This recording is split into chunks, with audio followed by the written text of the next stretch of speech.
So, a few days ago, I had this encounter with the Holy Spirit that left me with the conclusion that the Holy Spirit is such an excellent teacher. He doesn't just teach you, He doesn't just, educate you and just like that. He sets up tests and exams to be sure that you actually got what He was trying to tell you, to ensure that you are following. And that was what He did with me a few days ago. So I've been having constraints about a particular help I was rendering to someone close,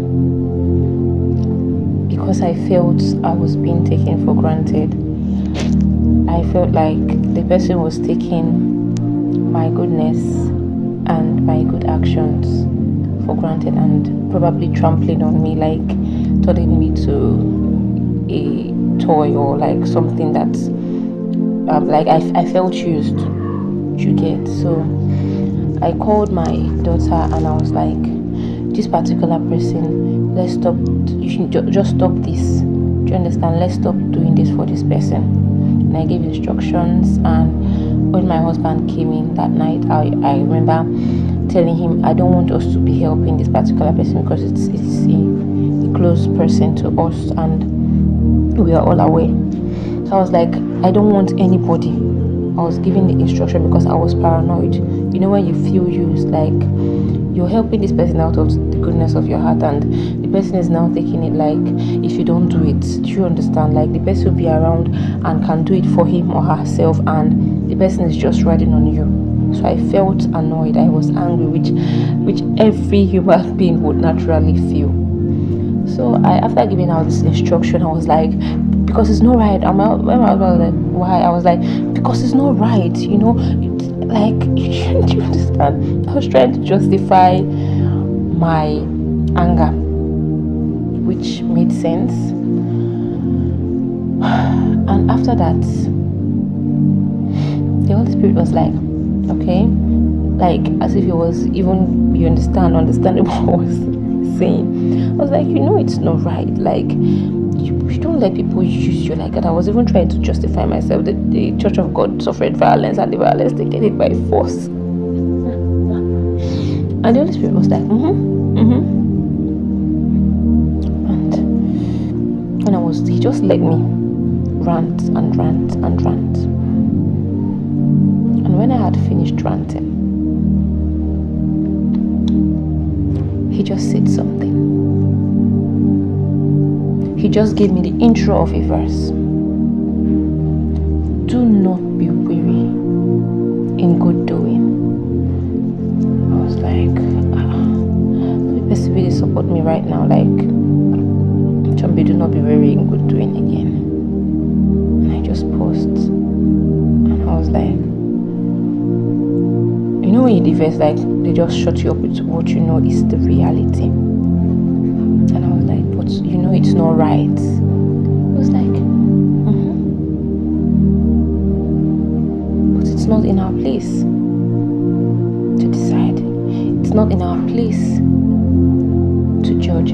It's not in our place. And it's not of God for us to be discouraged of doing good because of the next person's actions.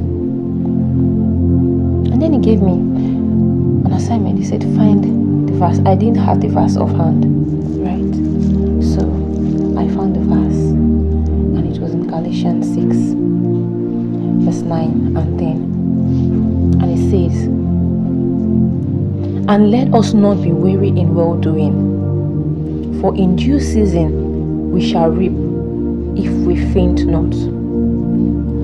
As we have therefore the opportunity, let us do good unto all men, especially unto them who are of the household of faith.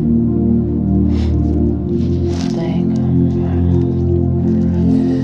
when the truth hits you hard and you know that you have nothing else to say, you have nothing else to justify yourself with or for.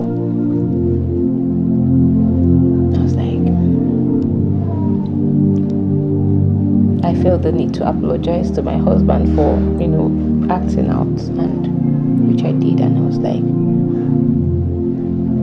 thank you, Holy Spirit.